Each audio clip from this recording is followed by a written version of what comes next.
Equifax, one of three major U.S. credit reporting companies, announced on September 7th that they had been hacked. Equifax is a company that keeps a lot of information in its computer files. Information about people's names, addresses, social security numbers, and credit information. So if you have a credit card or an auto loan or a car loan or a house loan, the bank or the lender provides that credit information to Equifax, and they keep track of all that. The data breach is reported to have affected around 143 million people, meaning over half of the U.S. adult population.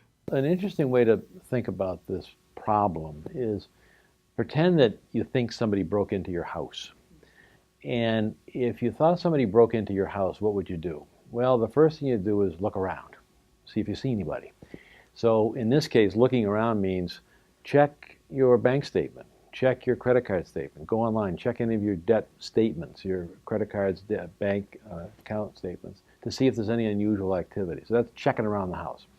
The next thing you do is you check with Equifax to see if they think your data was stolen. And you can do that on their website, www.equifaxsecurity2017.com. And they'll find out virtually instantly whether or not they think your information was breached. If they say that it's not, that may not be 100% to count on, but if they say you have been breached, then chances are you have been breached. So now you've checked around the house, you've checked with Equifax to see if they think you've been breached. If you thought there was bad guys around, what would you do next? Well, you'd lock the doors. And locking the doors in this case means putting a freeze on your credit. And unfortunately, this requires a freeze on your credit information with all three, with TransUnion, Experian, and Equifax. And in that case, what you're doing is you're calling them up and you're saying, please freeze my credit. That is, do not send out my credit information. It forces them not to give out information, which means if the bad guys have your information and are trying to open an account in your name, open a new credit card in your name, they can't get the credit information to get the approval.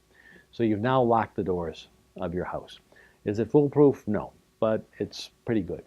Although the breach became public knowledge in September, Equifax has released that the breach actually occurred at the end of July. Back to our metaphor of breaking into the house, what do you do after you've looked around the house, after you've locked the door? Well, you might put in a security system. And so that's the last step in this process. And each of the credit bureaus offer identity protection.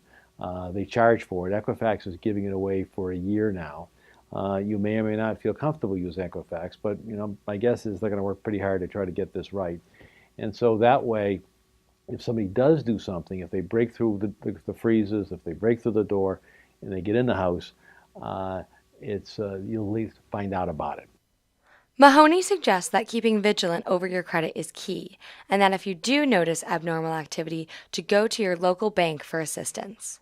I think the big issue is once you've been hacked, once your identity has been stolen, and now people are using your credit cards, that's a good time to go into your banker and say, okay, now how do I contact these people? And not everybody knows exactly how to contact American Express or how to contact Discover or Bloomingdale's or Filene's and how to get to those people. That's where your banker can help as well. So that's where we can really step in and hold your hand. And it's not a profitable activity for us. We don't charge for it. It's just the kind of thing you do for your customers and for your community. Mahoney says he's been giving the issue close attention to understand what all the experts are saying in order to be prepared both personally and to best advise his customers. I think there's a moral and professional obligation. We're supposed to know about money, and we're supposed to know about how to keep your money safe. And so I think there's that ethical obligation to get smart about these things and share it with your customers. I'm Alexa Laversa, reporting for Newton News.